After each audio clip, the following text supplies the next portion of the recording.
ಹೋರಾಟಕ್ಕೆ ನಮ್ಮ ನ್ಯಾಯಯುತ ಬೇಡಿಕೆಗಳು ಮುಖ್ಯಮಂತ್ರಿಯವರ ನೀತಿಗೆ ಬೇಕೇ ಬೇಕು, ಬೇಕೇ ಬೇಕು.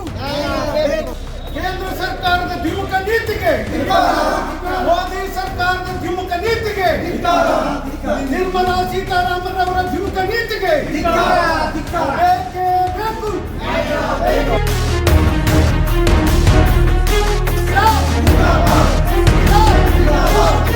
ನಿರಂತರವಾಗಿ ಇದು ಹೋಗೋ ರೀತಿಯಲ್ಲಿ ಎಫೆಕ್ಟ್ ಆಗೋ ರೀತಿಯಲ್ಲಿ ಸಂಬಂಧಪಟ್ಟಲ್ಲಿ ತಲುಪಬೇಕು ಅಂತ ಕೇಳ್ಕೊಳ್ತಾ ಇದ್ದೇವೆ.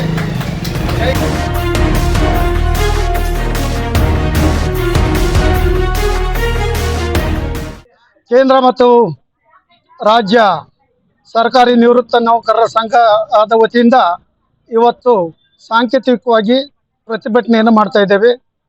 ನಿವೃತ್ತರಿಗೆ ಆಗಿಂದಾಗೆ ಪರಿಷ್ಕರಣೆ ಮಾಡ್ತಕ್ಕಂಥ ನಿವೃತ್ತಿ ವೇತನ ಮತ್ತು ವಾರ್ಷಿಕವಾಗಿ 2 ಹಂತಗಳಲ್ಲಿ ಏನು ನಮಗೆ DA ಕೊಡ್ತಾ ಇದ್ರು ಅವೆರಡನ್ನು ಕೂಡ ರದ್ದುಪಡಿಸಬೇಕು ಅಂತಕ್ಕಂಥ ವಿಚಾರ ನಿರ್ಮಲಾ ಸೀತಾರಾಮನ್ ರವರು ಪಾರ್ಲಿಮೆಂಟಲ್ಲಿ ಮಂಡನೆ ಮಾಡಿ ಅನುಮೋದನೆಯನ್ನು ಏನು ಹೊಂದಿದ್ದಾರೆ ಅದು ನಿವೃತ್ತರಿಗೆ ತೊಂದರೆಯನ್ನು ಉಂಟು ಮಾಡ್ತಕ್ಕಂಥದ್ದು, ಮಾರಕವಾಗಿರ್ತಕ್ಕಂಥದ್ದು.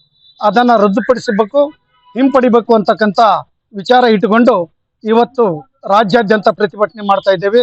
ಆ ಪ್ರತಿಭಟನೆ ಸರ್ಕಾರಿ ನಿವೃತ್ತ ನೌಕರರು ದುಡಿಯೋ ಹಂತದಲ್ಲಿ ದುಡಿದು ವಯೋವೃದ್ಧರು ಆದಮೇಲೆ ಇವತ್ತು ನಮಗೆ ಆಸರೆ ಇಲ್ಲ, ಸರ್ಕಾರನೇ ನಮಗೆ ಆಸರೆಯನ್ನು ಕೊಡಬೇಕಾಗಿರ್ತಕ್ಕಂಥ ಸಂದರ್ಭದಲ್ಲಿ ನಮ್ಮ ಹಕ್ಕನ್ನು ಕಸ್ಕೊಂಡು ನಮ್ಮ ಆರ್ಥಿಕ ಸ್ಥಿತಿಯನ್ನು ಕ್ಷೀಣಿಸ್ತಕ್ಕಂಥ ಹೀನಾಯ ಸ್ಥಿತಿಗೆ ಒಯ್ತಕ್ಕಂಥ ವಿಚಾರವನ್ನ ಕೇಂದ್ರ ಸರ್ಕಾರ ಮಾಡ್ತಕ್ಕಂಥದ್ದು ಖಂಡನೀಯ.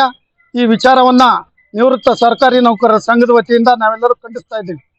ಕೇಂದ್ರ ಸಂಘದಿಂದ ಏನು ಸೂಚನೆ ಬಂದಿದೆ ಆ ಸೂಚನೆಗೆ ಅನುಗುಣವಾಗಿ ಇವತ್ತು ಬೃಹತ್ ಪ್ರತಿಭಟನಾ ಸಭೆಯನ್ನು ಮಾಡಿ ಇವತ್ತು ತಾಲೂಕಿನ ದಂಡಾಧಿಕಾರಿ ಅವರಿಗೆ ಸಂಬಂಧಪಟ್ಟಿರ್ತಕ್ಕಂಥ ನಮ್ಮ ಪ್ರಧಾನಮಂತ್ರಿ ಅವರಿಗೆ ಅಡ್ರೆಸ್ ಮಾಡಿ ನಾವು ಇಡೀ ತಾಲೂಕಿನಿಂದ ಇವತ್ತು ಅವ್ರಿಗೆ ಮನವಿಯನ್ನು ಕೊಟ್ಟಿದ್ದೀವಿ.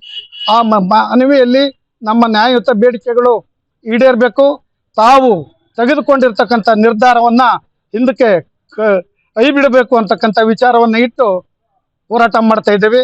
ಇಷ್ಟಕ್ಕೆ ನಿಲ್ಲೋದಿಲ್ಲ.